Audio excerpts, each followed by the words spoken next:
En Chine, c'est un droit constitutionnel depuis Mao. Chez nous, c'est plutôt l'apanage des petits-enfants. On va parler, vous l'avez deviné, de la sieste. Alors, un petit peu d'histoire. Ce mot sieste vient du latin siesta, qui désigne la 6e heure après le lever du soleil. Une heure qui correspond au moment où notre vigilance baisse, entre 12h et 16h. Et la sieste, il faut le savoir, a de nombreuses vertus. Oh oui, que nous avons tous testé. Elle améliore l'humeur, la concentration, la mémoire et même la créativité. Des chercheurs du Centre du sommeil et de la vigilance à Paris ont aussi découvert que ce moment de repos réduit le niveau de stress, il agit aussi sur le système immunitaire et il peut diminuer la sensibilité à la douleur. Une autre étude, grecque cette fois-ci, a démontré que piquer un petit somme fait baisser la tension artérielle et aussi la survenue d'accidents cardiovasculaires. Alors pourquoi la sieste est-elle si mal vue, en tout cas dans notre pays? Quelle est la durée idéale de cette pause? Est-ce qu'elle peut avoir un impact négatif sur notre sommeil nocturne? Est-ce qu'on peut la faire à n'importe quelle heure de la journée? Pour répondre à toutes ces questions, 3 experts. Brice Faro d'abord, bonjour. Bonjour. Chercheur en neurosciences au Centre du sommeil et de la vigilance de l'Hôtel-Dieu de Paris et à l'Université Paris-Descartes et auteur de ce livre « Sauvé par la sieste ». C'est chez Actes Sud dans la collection Questions de santé. À vos côtés, le docteur François Duforet, bonjour. Bonjour. Médecin du sommeil à l'European Sleep Center à l'Hôtel-Dieu à Paris. Et puis Stéphane Roger-Vasselin, sophrologue. Bonjour. Bonjour. Alors on nous demande déjà si on doit éviter de trop manger à midi pour lutter contre cette somnolence qui m'assaille tous les jours vers 14h. Il y a des gens qui peuvent faire la sieste à 14h, mais en même temps c'est le magazine de la santé, donc il ne faut pas faire la sieste à 14h. Donc est-ce qu'il faut éviter de trop manger au déjeuner? C'est à moi de vous poser la question. Pourquoi pas? Vous êtes médecin du sommeil? Oui, et du sport. Donc, et du comme sport. Ça fait la jointure. Alors, il y a, et Brice va ajouter à ce que je vais dire, des heures chronobiologiques où il faut faire la sieste plus facilement, on fait la sieste plus facilement. Et c'est vrai qu'il y a des rapports entre alimentation et sommeil, et que si on a des alimentations un peu déséquilibrées, trop riches en graisse, trop riches en sucre, on a une somnolence qui peut arriver, mais il faut savoir qu'on peut, même si on mange normalement, il y a des heures, notamment l'après-midi, entre 13h en gros et 17h, où on va avoir une propension plus facile à faire la sieste. Et j'ajouterais, en fait, oui, évidemment, tout le monde pense que le fait de manger va provoquer cette somnolence. Or non, il va accentuer ce creux naturel de somnolence parce que, tout simplement, la digestion demande de l'énergie. Et c'est pour ça que ce somnolence va se faire d'autant plus ressentir, ce creux de vigilance, si on a mangé et de manière importante. Et il ne faut pas lutter contre. C'est-à-dire que si on a la possibilité de dormir, il faut se laisser aller. Complètement, complètement. C'est ce que disait François, c'est gouverné par notre horloge biologique. Certains vous diront que c'est un reliquat de la dernière sieste qui part dans la petite enfance vers 5-6 ans, qui est celle de début d'après-midi. C'est un moment où la pression du sommeil commence à monter, puisque les Français se lèvent en moyenne vers 7 h du matin, et les systèmes d'éveil vous soutiennent moins.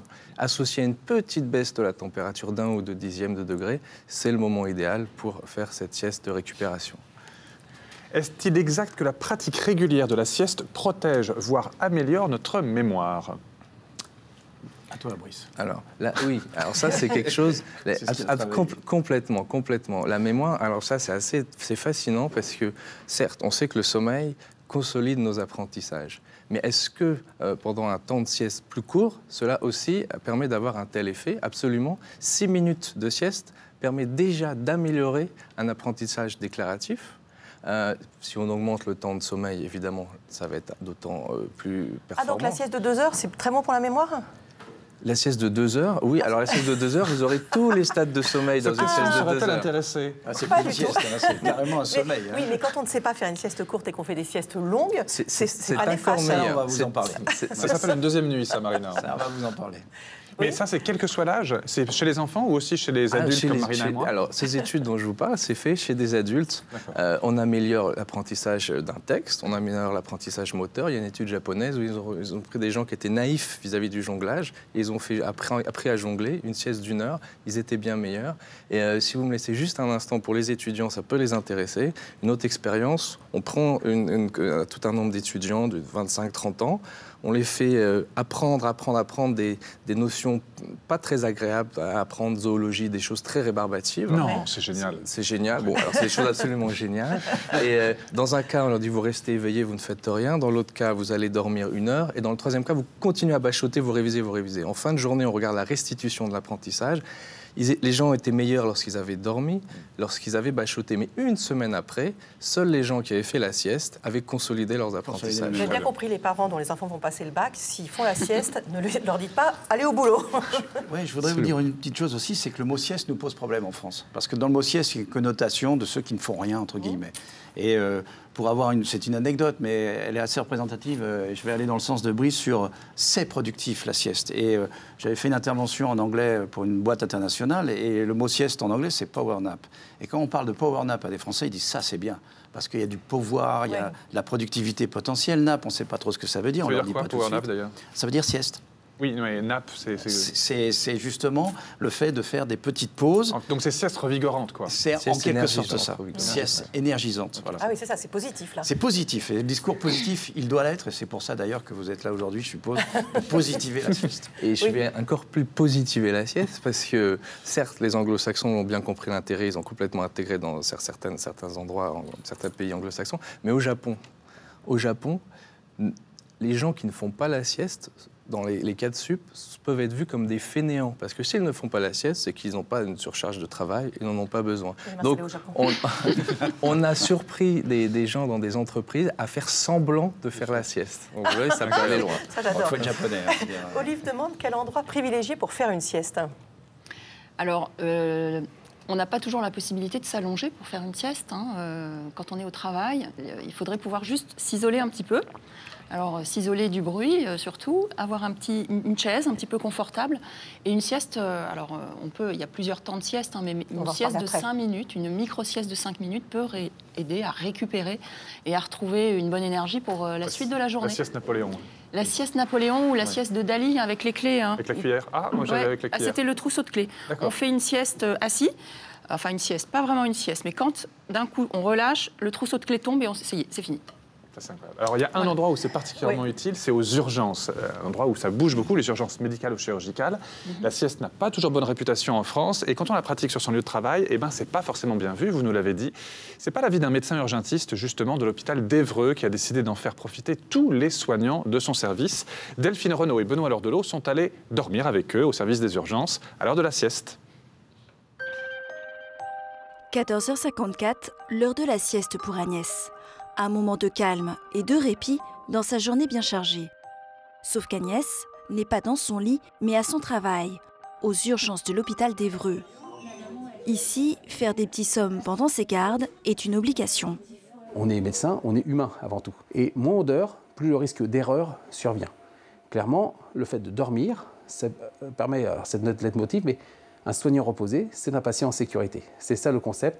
Plus on est reposé, moins le risque d'erreur est important.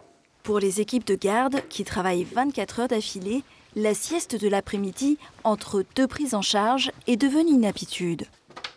Pour Agnès, les bénéfices sur la fatigue se sont vite fait ressentir. Moi, je trouvais toujours que c'était difficile quand tu arrives 19h, 20h, où il y a souvent un afflux de patients et où l'équipe, du coup, est réduite au niveau effectif puisque les gens de journée s'en vont, il ne reste plus que l'équipe de garde. Et c'était ce moment-là où nous aussi, on avait envie de rentrer chez nous, on était fatigués. Mais le fait d'avoir eu la sieste, ça diminue le nombre de fois où on se dit « mais je ne peux plus réfléchir, j'avance pas, quoi ».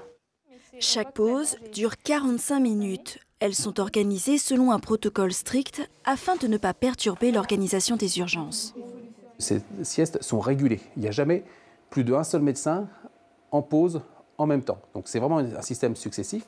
Et puis cette petite perte de temps dans l'après-midi ne donne pas lieu à un retard de prise en charge parce qu'il y a déjà suffisamment de médecins. Par contre, elle va augmenter la productivité sur les 24 heures.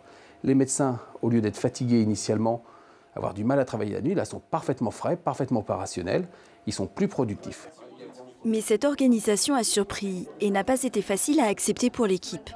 Au début, j'étais un petit peu sceptique parce que j'appréhendais un petit peu de dormir sur mon lieu de travail par rapport à mes collègues, par rapport aux patients que j'avais en charge. Du coup, j'avais un peu l'impression de les abandonner. Et puis, finalement, je trouve que c'est plutôt reposant. et qu'après on se remet bien en jambes pour aller travailler. Le 82-48, il a. La sieste, j'en avais jamais entendu parler. Et dès le premier jour, les chefs nous ont bien dit, la sieste c'est obligatoire, on vous forcera à la faire. Ça fait trop bien de faire un break pendant 45 minutes, donc très surpris mais très content d'avoir pris ce stage. Si les soignants se sentent plus efficaces depuis qu'ils font la sieste, une étude pour en confirmer les bénéfices est en cours. Aujourd'hui, c'est le seul service d'urgence en France à avoir mis en place ces repos obligatoires. Alors, est-ce qu'il y a justement des études sérieuses sur la productivité des salariés des entreprises qui ont intégré un espace de repos dans leurs locaux? Vous êtes très poli. Oui, très comptoir. On se passe là-bas. Alors. Je vais commencer alors, parce que déjà, des études en France, on en manque. Puisqu'on a un petit peu, on a un retard par rapport à ces notions-là. Et c'est pour ça qu'on pousse, et merci à vous d'ailleurs de faire la promotion de cette pratique. Alors que disent les études? Alors les études disent que déjà, ce que je connais moi, c'est les études qui ont été faites dans les pays scandinaves sur la prédiction et la prévention du burn-out. Parce que c'est une énorme problématique dans le monde de l'entreprise. Et ils se sont aperçus que les légers troubles du sommeil débutants est un signe de prédiction. Et donc, toute la promotion de ces études sur le power nap, comme ils disent, ont été faites dans les pays essentiellement scandinaves, au Canada également. Et derrière, il n'y a pas eu que la prévention et le dépistage pour éviter justement les coûts indirects qui sont liés au fait que les gens sont en arrêt de travail pour des notions de dépression ou de burn-out. Après, il y avait des notions sur la productivité. Et là, je vais passer la balle à Brice qui va nous expliquer un petit peu ce qui se passe sur ces notions, au contraire, d'optimisation de la sieste, qu'on connaît dans le monde du sport. Le monde des navigateurs, par exemple, était un très très beau modèle. Oui, alors là, on vient de voir un reportage à l'hôpital, qui se déroule à l'hôpital. Il y a une étude qui vient de sortir où des infirmières de nuit qui font une sieste d'une demi-heure à 4 heures du matin, elles resteront bien plus vigilantes, bien plus performantes, bien plus concentrées lorsqu'on prend des mesures à 5 heures, 6 heures, 7 heures du matin jusqu'à la fin de leur service. Donc là, c'est le cas particulier des gens qui travaillent de nuit, qui est un cas particulier dans lequel ces gens souvent vont faire une sieste prophylactique, c'est-à-dire avant de prendre leur poste, d'1h30 en fin d'après-midi, qui va leur permettre d'être performants les 5 heures qui suivent. Ça, c'est des études en laboratoire, après avoir fait cette sieste. Deuxième chose, je voudrais dire que cette sieste de fin d'après-midi d'1h30 peut contenir 30-40 minutes de sommeil lent profond, qui est le sommeil le plus récupérateur. Or, en moyenne, dans une nuit de 7 à 8 heures, on fait 100 minutes de sommeil lent profond. Donc 30-40 minutes sur une sieste d'une heure et demie versus 100 minutes, vous voyez tout l'intérêt que ça peut avoir pour des gens qui ont des horaires soit étendus, qui travaillent très tard le soir, ou qui travaillent de nuit. Alors, on nous dit, je fais souvent la sieste dès que possible, et je me réveille 4 ou 5 fois par nuit, sieste ou pas, est-ce que ça peut être lié? Donc est-ce que ça perturbe derrière le sommeil? Oui, la sieste, c'est vraiment, on doit faire une ordonnance de sieste. Par exemple, des siestes trop longues qui sont pratiquées trop tard peuvent justement perturber la nuit, puisqu'on diminue la pression du sommeil qui arrive naturellement. Et donc déjà, ça peut empêcher de s'endormir facilement. Donc on sait que c'est un des troubles de l'insomnie, c'est justement les troubles de l'endormissement. Et puis si on a épuisé en faisant des siestes trop longues et mal appropriées justement du sommeil lent profond, comme l'a dit Brice, eh bien c'est du sommeil lent profond que vous n'aurez pas dans votre nuit, donc une nuit plus fragile et donc une nuit avec plus de micro-éveil dans la deuxième partie de la nuit généralement. Et la durée idéale d'une sieste, on nous demande? C'est toujours les 20 minutes, c'est classique Là, c'était le cas particulier des gens qui travaillent de nuit, mais qui sont de plus en plus nombreux. Ça ne cesse d'augmenter, donc c'est pas forcément un peu inquiétant. C'est parce qu'on ne peut pas se transformer en hibou, dans notre physiologie. Maintenant, quelqu'un qui travaille de jour, idéalement, 10 minutes, 20 minutes de sommeil en début d'après-midi, sans faire de sommeil lent profond ou très peu, est idéal pour être performant les 2-3 heures qui suivent l'après-midi, lorsque je suis en manque de sommeil. Toute cette idée de sieste récupératrice se fait dans un contexte de dette de sommeil. Question pour vous, Stéphane, de Lily. Je mets du temps à m'endormir, mais quand le besoin d'un petit somme en journée se fait sentir, comment faire pour que la sieste dure juste ce qu'il faut? On ne ferait pas des petits exercices? Si vous voulez, moi je peux vous proposer eh ben voilà. de vous montrer un petit peu. On commence par se marche. déplacer? La réponse en images. En mouvement même. En mouvement. Alors, expliquez-nous. Alors bien, on va s'installer. Alors, avant de faire la sieste, en général, on est dans un moment de la journée où on a eu des préoccupations, on a un peu de tension, etc. Donc, on va commencer à évacuer un petit peu toutes ces tensions et toutes ces ruminations éventuellement. Donc, on va se mettre debout avant de démarrer. Je vous propose donc de vous C'est mettre fait. debout. Les pieds parallèles, comme ça, écartés de la largeur du bassin. Le dos droit. On va déverrouiller légèrement les genoux, placer les épaules un peu basses, voilà, nuque longue. On va fermer les yeux. Et on va, alors avant de fermer les yeux, je vous montre le mouvement. On va inspirer, on va mettre toutes ces préoccupations à l'intérieur des mains, bloquer la respiration et faire des mouvements d'épaule plusieurs fois, comme si on voulait décoller un peu les tensions, etc. Et en soufflant fort, on ouvre les mains, on jette tout ça, on lâche tout ça. Et on le fait 3 fois, d'accord? Donc je vous propose qu'on essaye ensemble. Vous vous installez dans la position donc, que je vous ai indiquée. Vous allez fermer les yeux quelques instants. Imaginez à l'inspiration mettre toutes vos tensions dans vos mains. Bloquez la respiration, haussez plusieurs fois les épaules et soufflez. Vous ouvrez les mains, vous relâchez. Et on le fera 3 fois. Vous n'endormez pas tout de suite. Merci. On le fait 3 fois. Là, c'est vraiment lâcher un petit peu les tensions. Donc, on le fait 3 fois. Une fois qu'on a fait ça et qu'on a commencé à se sentir un petit peu plus tranquille, eh bien, on va pouvoir, alors au bureau, par exemple, aller s'installer, s'asseoir. Oui. Dans le cas où on a peu de temps et où on est au travail, par exemple. Hein. Donc on est assis, si possible, alors ici on ne pourra pas, mais les pieds posés au sol, hein, les mains posées sur les cuisses. Moi, je peux. Oui, bon, ça va. Ou pas. On est assis, l'idée n'est pas de tomber dans un sommeil profond, mais juste de relâcher. Donc on pose ses mains sur les cuisses, pareil, on aura la tête dans le prolongement de la colonne, on va fermer les yeux. Et on va commencer simplement à faire comme un scan corporel. Imaginez un peu une lumière chaude au sommet du crâne. Alors, une fois qu'on est installé, on va quand même prendre le temps d'avoir quelques respirations abdominales hein, qui vont aider à faire descendre un petit peu le rythme cardiaque. Donc la respiration abdominale, c'est plusieurs fois, j'inspire en gonflant mon ventre et je souffle avec un souffle plus long que l'inspiration par la bouche. Je fais 2 ou 3 respirations comme celle-là. Et puis ensuite, imaginez cette lumière chaude au sommet du crâne et cette lumière qui viendrait se répandre sur le cuir chevelu. Donc on sent son cuir chevelu qui se relâche, son front qui se lisse. On va relâcher les sourcils, les défroncer, relâcher les yeux, les joues, desserrer la mâchoire, important, desserrer la mâchoire, desserrer les dents et laisser sa langue se poser dans la bouche. Voilà, petit à petit sentir que son visage est détendu, relâché. Et on va faire descendre cette détente en commençant par la nuque, les trapèzes, les épaules. Sentir ses épaules s'alourdir. Relâcher les bras jusqu'au bout des doigts.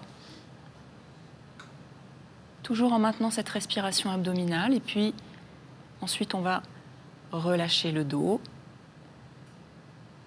avec la sensation de relâcher tous les muscles qui n'ont pas besoin d'être en tension. Prendre conscience que son dos est plus relâché.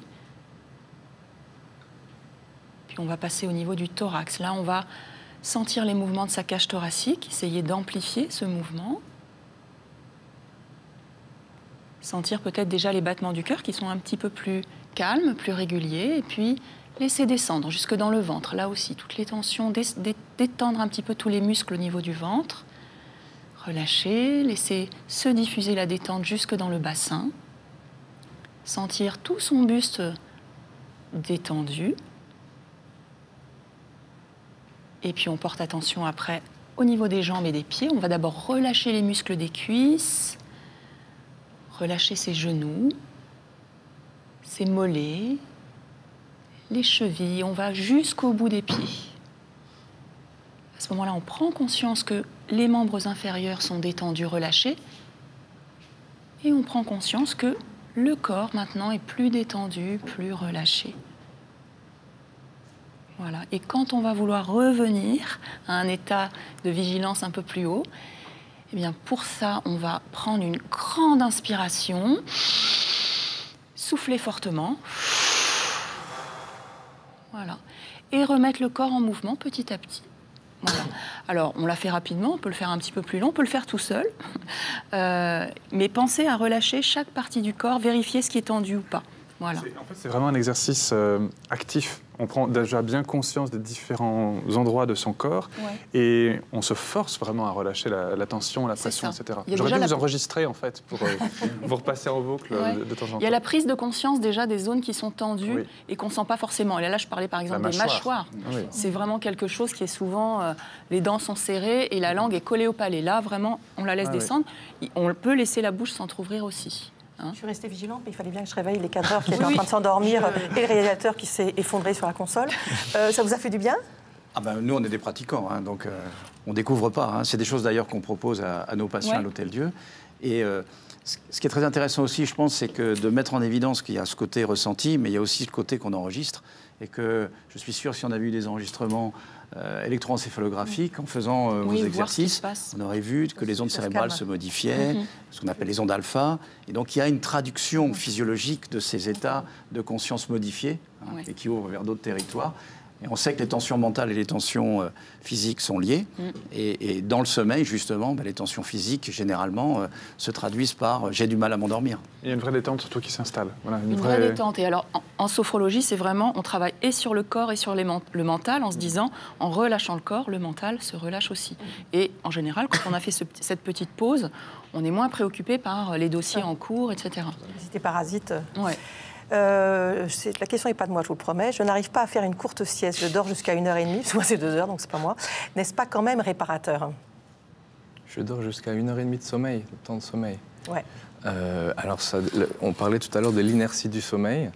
Donc, toute la question est à quel moment est fait cette sieste, et si cette sieste va perturber le sommeil de nuit. Mais sinon, c'est réparateur. Qu'elle soit faite le plus près possible du repas, j'imagine. Voilà, pas trop tard dans l'après-midi, et prévoir un temps pour sortir de cette inertie du sommeil. Cette inertie du sommeil-là, c'est un inconvénient, mais l'inertie du sommeil, physiologiquement, c'est un état tampon entre le sommeil et la veille, pour vous parlez du rythme cardiaque, pour toutes les fonctions physiologiques remontent gentiment et doucement. Mais voilà, c'est un inconvénient dans la journée s'il faut être opérationnel derrière tout de suite. Alors, si je peux me permettre, il y a peut-être aussi le fait de ne pas la faire dans son lit en éteignant toutes les lumières et en fermant les rideaux. C'est-à-dire que c'est bien de la faire dans le canapé avec... voilà, dans un autre lieu que dans son lit. C'est des choses très opérationnelles, en fait. Et c'est comme ça que ça marche. Et un petit mot sur la position, c'est une question qui revient souvent. Alors, globalement, l'idéal, c'est d'être à 40 degrés. Et si on ne peut pas être allongé complètement, ce qui n'est pas toujours évident, mais en tout cas d'être à 40 degrés, donc d'incliner son fauteuil. C'est là. Quoi. Voilà, quelque chose comme ça. Ce qui permet, parce qu'en fait, les systèmes de stress sont sensibles à la position. Donc, plus on est en position allongée, moins ils s'allument, entre guillemets, et donc ils sont moins sensibles à l'environnement et provoquent moins de réveil. J'ai entendu dire que boire un café avant de faire la sieste était conseillé. Pourquoi? C'est lié à la demi-vie de la caféine. Et ça, c'est des choses qu'on donne comme conseil pour la sécurité routière. Quand vous arrêtez sur les autoroutes, souvent les gens vont à la machine à café. Mais ça serait café plus des siestes, comme on peut apprendre, des siestes courtes. Vous avez à la fois le côté rafraîchissant de la sieste et puis le côté psychostimulant du café qui va prendre la suite. Et donc, la coordination des deux est tout à fait positive. Oui, parce qu'il faut bien expliquer que le café ne va commencer à agir pas juste après l'avoir bu, mais dans les heures qui vont suivre. Oui, ça dépend des gens. Plus rapide. Oui, c'est demi-heure. Si je vous fais très vite une cinétique de biochimiste, en 5 minutes, ça travaille le système digestif, ça va dans le sang. Et après une vingtaine de minutes, on a les effets psychostimulants dont parlait François au niveau du cerveau, ça commence à agir. Donc il faut être capable de s'endormir rapidement si on fait une sieste de 20 minutes, parce que si on traîne à s'endormir, ce sera contre-productif. Et dernière petite chose, tu parlais dans des situations de conduite, quand même, la sieste a l'air d'être plus efficace chez les jeunes adultes que les personnes plus âgées, lorsqu'on la compare à l'effet du café. En gros, les personnes plus âgées auront moins de récupération dans la sieste et utiliseront plus de caféine après 50, 60 ans pour se maintenir performants sur la route. Merci beaucoup. On a bien compris que faire la sieste, c'était très bien. Il faut bien la faire, simplement. C'est d'ailleurs ce qu'on va faire maintenant. Oui, attendez, on va d'abord dire quelques petites choses encore. Brice Faro, sauvé par la sieste, petit somme et grande victoire sur la dette de sommeil chez Actes Sud. Demain, dans Le Docteur, on répondra à vos questions sur les aphrodisiaques. Vendredi, il sera question du café. Ce sont les siestes crapuleuses, les aphrodisiaques. Je vous laisse votre interprétation. Vendredi, le café. L'émission étant enregistrée demain matin, on attend ces questions dès à présent. Et puis ce soir, sachez que pour sa dernière consultation à 22h, 22h40 sur France 2. Michel Simès reçoit 3 humoristes. Pierre Palmade pour une interview exceptionnelle dans laquelle il revient sur son addiction à l'alcool et à la cocaïne. Bruno Salomon qui souffre de misophonie, c'est un trouble méconnu qui peut se révéler, je vais y arriver, très gênant dans la vie quotidienne. Et puis Melra Bédia qui revient avec beaucoup d'autodérision sur son hypocondrie. Voilà, c'est ce soir à 22h40 sur France 2. Et puis nous, on se retrouve demain à 13h40 sur France 5. Bel après-midi, au revoir. À bientôt.